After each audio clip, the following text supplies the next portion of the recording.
Good morning friends, I hope आप सब बहुत अच्छे से होंगे। दैनिक रोजगार समाचार के सेशन में आप सबका एक बार फिर से खैर मकदम, हार्दिक स्वागत, मोस्ट वेलकम। एक बड़ी अपडेट है दोस्तों, केंद्रीय विद्यालयों में भर्ती को लेकर के 1248 केंद्रीय विद्यालयों में जो है वो शिक्षकों के जो पद खाली हैं वो 10,344 पद रिक्त हैं। 4 साल से भर्ती नहीं हुई है। एक आरटीआई के तहत ये जानकारी दी गई है। 2018 के बाद से केंद्रीय विद्यालयों में नहीं हुई है शिक्षकों की भर्ती। वर्तमान में पीजीटी के 1,942 और टीजीटी के 3,850 पद हैं रिक्त। प्राथमिक में पढ़ाने वाले पीआरटी के 4,552 पद हैं रिक्त।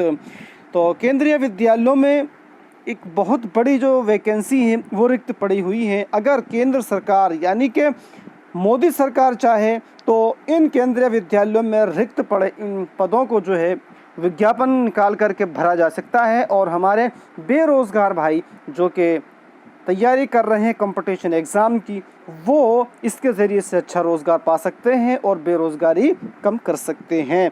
लेकिन मोदी सरकार जो है इस वक्त सोई पड़ी है रोज़गार की तरफ से कि रोज़गार को कैसे दूर किया जाए।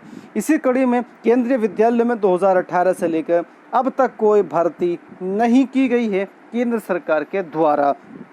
तो एक आग्रह है हमारा केंद्र सरकार से कि यथाशीघ्र इन 10,344 पद जो केंद्रीय विद्यालयों में रिक्त हैं इस पर यथाशीघ्र विज्ञापन निकाल करके जो है ये भर्ती निकाली जाए और जो हमारे बेरोज़गार भाई तैयारी कर रहे हैं कई साल से कम उनको तो रोज़गार मिल सके। तो ये 10,344 पद कोई कम नहीं होते हैं और केंद्रीय विद्यालयों में इसको लेकर के जो है शिक्षा भी प्रभावित हो रही है। जब योग्य शिक्षक वहाँ नहीं हैं तो किस तरह की शिक्षा हो रही होगी ये आप अच्छे से जान सकते हैं। आइए एक और बड़ी अपडेट की तरफ आपको इस वक्त और लिए चलते हैं कि असिस्टेंट प्रोफेसर और एआरओ की नौकरी के नाम पर जो है वो 50 लाख रुपए हैं वो ठगे गए हैं। 2 अभ्यर्थियों से इस तरह के जो है वो ठगी की गई है कि असिस्टेंट प्रोफेसर विज्ञापन संख्या 50 में जो है आपकी नौकरी लगवा दी जाएगी। इसी झांसे में आकर के 25-25 लाख रुपए जो है वो दे दिए गए और अब जो है ना नौकरी लगी और ना ही पैसे मिल रहे हैं। और इसी को लेकर के सिविल लाइंस पुलिस में जो है थाने में जो है वो मुकदमा दर्ज कराया गया है। तो दोस्तों एक छोटी सी एक आग्रह मेरा आप सबसे ये है कि नौकरी के लिए पैसा देने के चक्कर में आप बिल्कुल भी ना पड़ें। अगर आपका सिलेक्शन नहीं होता है तो आपका पैसा तो बर्बाद हो ही जाता है और घर वाले और टेंशन में आ जाते हैं। इतना मोटा पैसा घर वाले अपनी ज़मीन या कुछ अगर बेच करके लगाते हैं और वो गलत हाथों में चला जाए तो समझिएगा कि क्या बीतेगी घर वालों के ऊपर। तो मैं आपसे यही कहूँगा कि किसी भी झांसे में मत आइएगा कि पैसे दे करके भर्ती हो जाएंगे। बाई चांस बाई दवे अगर आप भर्ती हो भी गए तो पूरे जब तक आप नौकरी करेंगे तो आपके ऊपर यही खतरा मंडराता रहेगा कि अब कहीं जांच ना हो जाए। अगर जांच हो गई तो उसमें जो है अगर हम बाहर हो गए तो फिर क्या होगा। तो पूरी नौकरी पर आपकी संकट रहेगा। अगर आप नौकरी के बाद आप जांच में पकड़े जाते हैं तो आपको फिर चक्रवृद्धि ब्याज से जितना आपने पैसा लिया है वो भी आपको वापस देना पड़ेगा। तो दोस्तों ये शॉर्टकट मत अपनाइए, ईमानदारी से काम कीजिए, मेहनत कीजिए और अपने मेहनत के दम पर जो है आप भर्ती होइए, बिल्कुल भी इस तरफ मत आइए। लेकिन एक बात है कि कुछ भर्तियों में पैसा चल रहा है तो आयोगों को भी चाहिए कि इस तरह की जो भर्तियां पैसे दे करके वो हो रही हैं या तो उनके संज्ञान में नहीं है, अगर संज्ञान में है तो उसको ख़त्म करना चाहिए। एक और बड़ी अपडेट है कि उत्तर प्रदेश और असम सरकार जो है वो मदरसों पर जो है वो शिकंजा कस रही है। इस तरह जो है मुस्लिम पर्सनल लॉ बोर्ड ने केंद्र व राज्य सरकारों पर लगाया है पक्षपात का आरोप।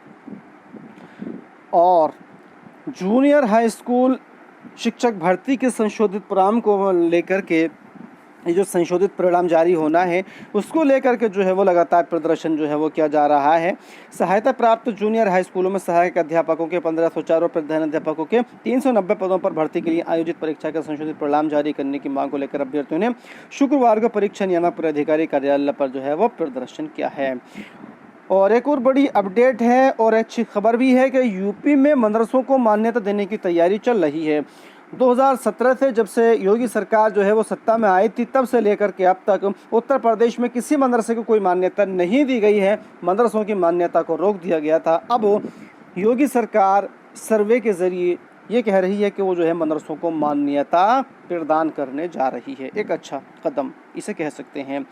और एक और बड़ी अपडेट जो कि आपके आने वाले प्रतियोगी परीक्षाओं के मद्देनज़र बड़ी अहम हो जाती है, करंट अफेयर से रिलेटेड है। अब एनसीआर की तर्ज पर एससीआर लखनऊ, रायबरेली, उन्नाव, बाराबंकी, सीतापुर, कानपुर नगर व देहात को मिलाकर बनेगा यूपी राज्य राजधानी क्षेत्र। एससीआर मतलब यूपी राज्य राजधानी क्षेत्र, एससी से स्टेट। तो इसके अंदर कौन कौन से डिस्ट्रिक्ट आएंगे इसको आप नोट कर लीजिएगा। बहुत अच्छे से आपसे पूछा जा सकता है कि एससीआर में किन किन ज़िलों को सम्मिलित किए जाने का प्रस्ताव है।